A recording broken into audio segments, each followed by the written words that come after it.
Good morning, students. ఈ రోజు ఈ సూపర్ ఎన్యూషన్ డే గ్రాండ్గా సెలబ్రేట్ చేస్తున్న మీ అందరికీ, ముఖ్యంగా విద్యార్థులకు మరియు నాతోటి కొలీగ్స్ అందరికీ, ముఖ్యంగా మా principal madam and Sagar sir and Gopi sir and Augustine sir, special care తీసుకుంటున్న వంశీ సార్, ప్రతి ఒక్కరికి పేరు పేరున మొదట నా ధన్యవాదాలు. Life is a journey. మన జీవితమే ఒక ప్రయాణం.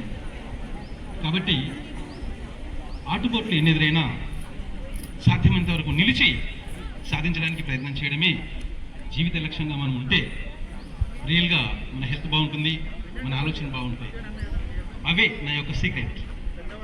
లైఫ్లో చాలా ఆటుపోట్లు ఎదురవుతున్నాయి, బట్ తట్టుకొని నిలబడి వాటిని సాధించడానికి ప్రయత్నం చేస్తూ ముందుకు సాగుతున్నప్పుడే అన్నీ మనం సాధిస్తామని గాఢంగా నమ్మాను నేను. నా జీవితం మీద భీమ్రావ్ అంబేద్కర్ యొక్క జీవిత చరిత్ర చదివి చాలా ఇన్స్పైర్ అయ్యాను నేను.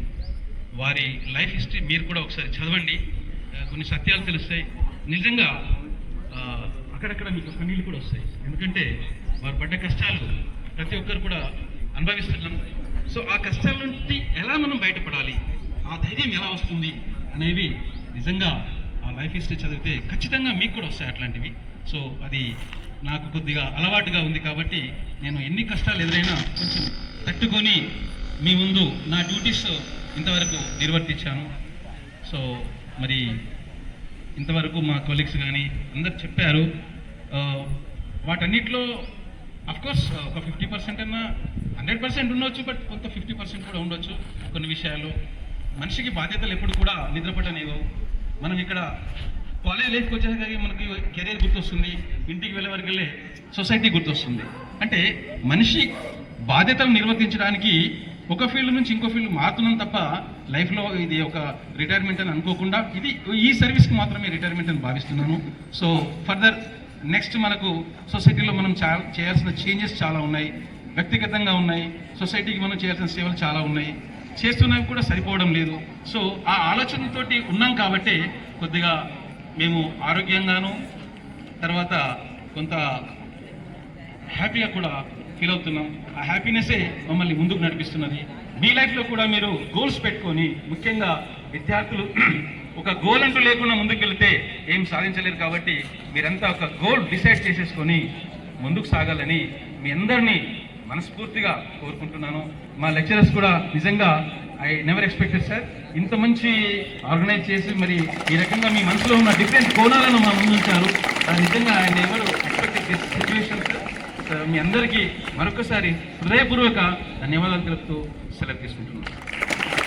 Morning all of you. Respected Principal Madam, my dear lecturers, and today's special gift is our Rajesh sir, which is received superannuation of retirement. So today we will say about Rajesh sir. Since 2018 I know him when he was joined in this college.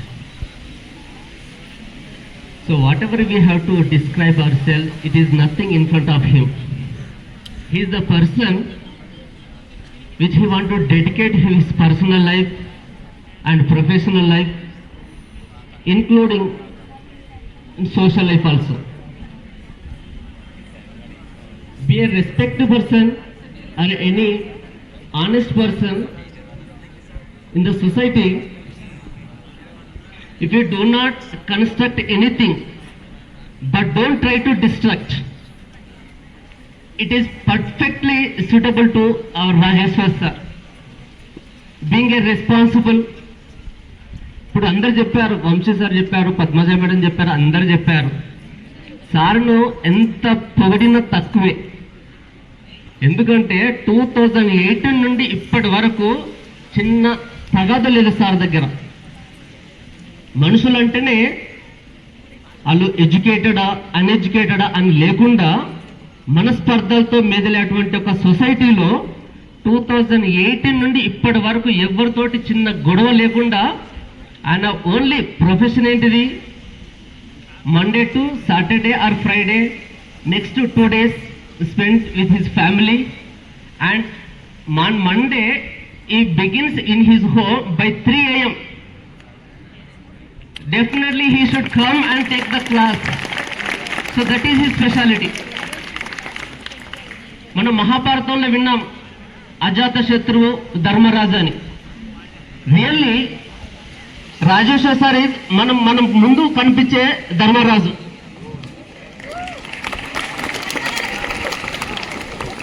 ఇప్పుడు మనం చూస్తే retire అవుతున్నాను కూడా Rajeshwara sir ఈరోజు retired అవుతున్నాడు అంటే ఇది నమ్మశక్యం కాని విషయం. Sir, age is only the digit, but your activities are not suitable to him. So anyhow, after retirement మీ అనుభవం కూడా మా కళాశాలకు కానీ మా ఇంజనీరింగ్ పిల్లలకు కానీ అవసరాన్ని బట్టి సహకరిస్తారని కోరుతూ, మీ రిటైర్మెంట్ లైఫ్ తర్వాత కూడా ఆయురాగ్యాలతో హ్యాపీనెస్తో కూడుకొని ఉండాలని ఆ దేవుని ప్రార్థిస్తూ thank you very much. Thank you so much. మళ్ళీ జాయిన్ అయ్యారు, ఎందుకంటే అది చిన్న తప్పిదం వల్ల మళ్ళీ ఇక్కడ రావాల్సి వచ్చింది. అదేవిధంగా సారు యొక్క స్వభావం అంటే, నేను ఒక 5 సంవత్సరాలు అవుతుంది ఇక్కడ ఉండబట్టి, అప్పటి నుండి కూడా సారు 2 వైపులా వర్క్ చేసేది ఇక్కడ కాలేజీలో. అదేవిధంగా కల్టివేషన్లో తనకు చాలా ఇంట్రెస్ట్ ఉంది సార్కి. భూమిని నమ్ముకున్నాడు సారు, తర్వాత అది భూమి ఆధారం అయిపోయింది. ఎందుకంటే ప్రభుత్వము 25 సంవత్సరాలు అతని సేవలను తీసుకొని సరి అయిన గుర్తింపు ఇవ్వకుండా రిటైర్మెంట్ పొందుతున్నారు. అది చాలా బాధాకరంగా ఉంది. ఇకపోతే సార్ వాళ్ళ అబ్బాయిల గురించి కూడా నాతో షేర్ చేసుకునేది. సార్, మా అబ్బాయి అంటే ఆటల విషయంలో వాళ్ళ చిన్న అబ్బాయి చాలా క్రికెట్లో చాలా ఇంట్రెస్ట్ అని, ఈరోజు ఆయన సిబిఐటిలో జాయిన్ అయ్యి ఆ ఇంట్రెస్టే కొనసాగుతూ ఆయన క్రికెట్లో మంచిగా రాణిస్తున్నాడని చెప్పాడు. సంతోషం సార్. ఇకపోతే ఈ పదవీ విరమణ తర్వాత ఆయన ఆయురారోగ్యాలు మంచిగా ఉండాలని దేవుని ప్రార్థిస్తూ ఈ అవకాశం ఇచ్చిన అందరికీ ధన్యవాదాలు. వాళ్ళు ఇక్కడ సో ఎంత యాక్టివ్ అంటే, ఏ పనైనా అన్న ఇది చేయాలంటే చేసేసేవాడు.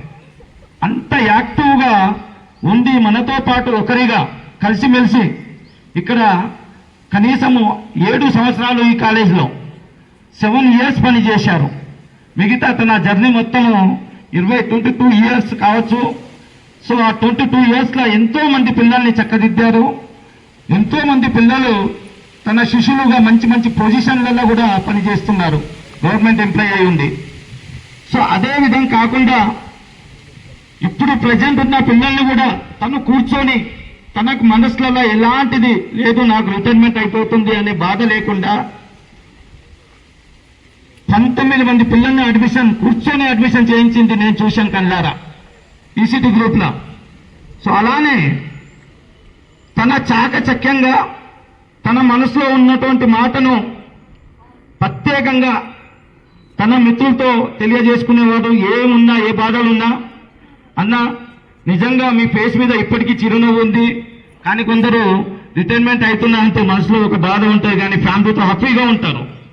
ఇంటికాడ ఫ్యామిలీతో అమ్మగారు మంచిగా చూసుకోవాలని మా అన్నగారికి ఇక్కడ ఏ విధంగా మేము మా ఇబ్బందులు ఏమైనా ఉంటే క్షమించండి అన్న, మేమైతే ఇబ్బందులు ఏం పెట్టలేము, కానీ ఇంటికాడ కూడా ఫ్యామిలీతో ప్రశాంతంగా ఉంటారని, మళ్ళీ 2 పిల్లల పెళ్లిళ్లకు మనకు ఇన్వైట్ చేస్తారని ఆశిస్తూ ఈ పదవి విరమణ శుభాకాంక్షలు తెలియజేస్తూ సుఖంగా సంతోషంగా ఫ్యామిలీతో కలిసిమెలిసి ఉండాలని కోరుకుంటూ ధన్యవాదాలన్నా. Thank you. ప్రిన్సిపల్ మేడం గారికి, సీనియర్ లెక్చరర్స్ అండ్ నాతోటి లెక్చరర్స్ అండ్ నా ప్రియమైన పిల్లలందరికీ కూడా ఈరోజు శుభోదయం తెలుపుతున్నాను. 2 దశాబ్దాలుగా సార్ తన ఉపాధ్యాయ వృత్తిని ఎంతో ఇదిగా తన యొక్క రోల్ అనేది ప్లే చేశారు.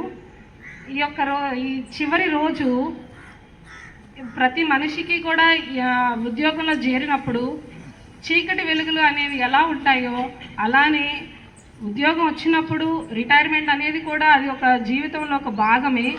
సో ఈ దినం సార్ రిటైర్ అయిపోతున్నారు. మాకైతే చాలా బాధగా ఉంది. ఆయన వలన నేను ఎన్నో నేర్చుకున్నాను. సార్ ఏంటంటే తన యొక్క వృత్తిని మాత్రం ఎంతో సిన్సియర్గా చేశారని నేనైతే చెప్తున్నాను. ఎందుకంటే వారమంతా కూడా ఇక్కడ ఉండి శనివారం రోజు సార్ ఇక్కడ నుండి నైట్ ఏమో ఇక్కడ నుండి ఫస్ట్ బండి వేసుకొని సికింద్రాబాద్ వరకు తన యొక్క బైక్ మీద వెళ్ళేవాళ్ళు, తర్వాత ట్రైన్ జర్నీ చేసేవాళ్ళు, నిజామాబాద్ వరకు ట్రైన్ జర్నీ చేసి దాని తర్వాత మళ్ళీ అక్కడి నుంచి కూడా వాళ్ళ ఊరు వెళ్ళడానికి ఇంకొక బైక్ పెట్టుకునేవాళ్ళు. అయితే అది ఎంత కష్టం అనేది మనకు తెలుసు. ఈరోజు మనం మన కాలేజీకి రావాలంటే చాలామంది మల్కాజ్గిరి నుండి రాలేకపోతున్నాం, మన పక్కన ఇంటి నుండి కూడా రాలేకపోతున్నాం. కానీ సార్ అయితే తన యొక్క వృత్తి ధర్మాన్ని ఆ విధంగా ఎంతో కష్టంతో నెరవేర్చారు. అందుకోసం నేను సార్ని చాలా అభినందిస్తున్నాను. దానికి సపోర్ట్ చేసినటువంటి వారి భార్య గారు కూడా ఆ విషయంలో కూడా నేను చాలా సపోర్ట్ చేస్తున్నాను. ఎందుకంటే సార్ వీక్ అంతా ఇక్కడ ఉంటారు. సార్ ఏంటి అంటే all of you, my dear staff members and students, good morning. గట్టిగా చెప్పండి. సో ఈరోజు పదవీ విరమణ చెందుతున్నటువంటి మన రాజేశ్వర్ సార్కి హార్దిక శుభాకాంక్షలు తెలియజేస్తున్నాను. ఈరోజు మనం ఇక్కడ సార్ యొక్క పదవీ విరమణని పురస్కరించుకొని మనం అందరం కూడా సమావేశం అయ్యాం ఇక్కడ కదా. సో ఇక్కడ ఏంటంటే పదవి విరమణ అనేది ప్రతి ఉద్యోగి జీవితంలో తప్పనిసరి. ఏదో ఒకరోజు అందరం కూడా మేము రిటైర్మెంట్ తీసుకొని వెళ్ళిపోతాం. సో సార్తో నాకు ఒకే సంవత్సరం, అంటే నేను ఈ కళాశాలకు వచ్చి 1 year అయింది. సో సార్తో నాకు 1 సంవత్సరం మాత్రమే పరిచయం ఉంది. ఆ పరిచయం లోపల నేను సార్ గురించి ఏమేమి అబ్జర్వ్ చేసిన యాజ్ ఎ ప్రిన్సిపల్గా అవి చెప్తున్నాను. ఇక్కడ నేను పొగడతలు కాదు చెప్పడం, వాస్తవాలు. సార్ గురించి ఇప్పుడు మన లెక్చరర్స్ చెప్పినవన్నీ కూడా వాస్తవాలే, ఎక్కడ కూడా పొగడతా లేదు. సో సార్ గురించి లెక్చరర్స్ అన్ని రకాలుగా చెప్పారు. నేను కొన్ని చెప్తాను, మళ్ళీ నేను వాటిని రిపీట్ చేయట్లేదు, ఎందుకంటే అలా వాస్తవాలన్నీ చెప్పారు కదా. నేను అబ్జర్వ్ చేసిందంటే సార్ యొక్క నేచర్ చూసినట్లయితే సాఫ్ట్ నేచర్. ఒక్కరోజు కూడా ఆ ఫేస్ లోపల ఎప్పుడు కూడా నేను కోపాన్ని చూడలేదు. అంత సాఫ్ట్ నేచర్. చిరునవ్వుతో పలకరిస్తాడు ఎవరినైనా. చూసారా, మీరు అబ్జర్వ్ చేశారా? స్టూడెంట్స్ దగ్గర కూడా సార్ నవ్వుకుంటూ మాట్లాడతారు, నేను అబ్జర్వ్ చేసింది. సో సార్ మోహన్లో ఇంతవరకు నేను కోపాన్ని చూడలేదు. తర్వాత సార్ మంచితనానికి మారుపేరు. అంత మంచి స్వభావం కలిగినటువంటి వాడు సార్. తర్వాత నిరాడంబరుడు, అందరూ కూడా చెప్పారు. తర్వాత నిజాయితీగా డ్యూటీ చేసి ఆయన మోపై చెరుగని చిరునవ్వు, ఆయన సొంత ఆడంబరాలకు బహుదూరం, నిజాయితీకి నిజమైన రూపం. ఆయనే శ్రీ సొంగల రాజేశ్వర్ గారు, జేఎల్ఎన్ ఈఎన్సిటీ. వారి జననం గురించి శ్రీ కీర్తిశేషులు గంగారాం మరియు సాయమ్మ దంపతులకు ఇంట వెలిసిన కనిష్ట పుత్ర సంతానమే శ్రీ రాజేశ్వర్ గారు. రేంజర్ల గ్రామం, ముక్కల్ మండలం, నిజామాబాద్ జిల్లా వాస్తవ్యులైన వీరు 10th June 1962లో జన్మించారు. పువ్వు పుట్టగానే పరిమళిస్తున్నట్టు శ్రీ రాజేశ్వర్ గారు చిన్నతనం నుండే చదువరి తల్లి సరస్వతమ్మ దీవెనను పొందారు.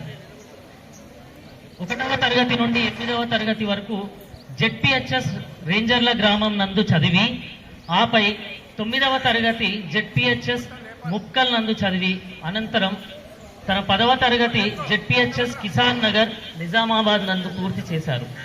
తదుపరి ఇంటర్మీడియట్ విద్యను ప్రభుత్వ జూనియర్ కళాశాల బాయ్స్ నిజామాబాద్లో పూర్తి చేశారు.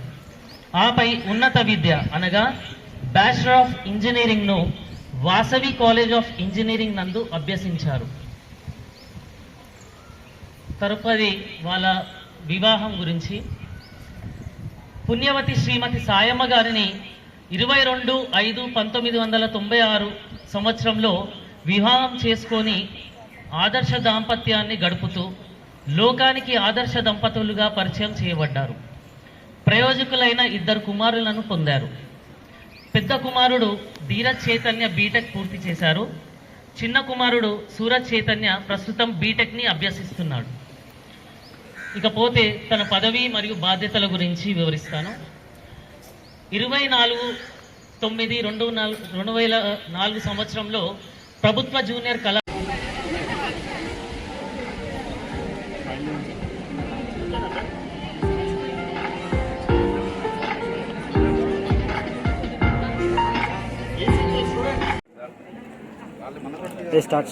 స్టార్టింగ్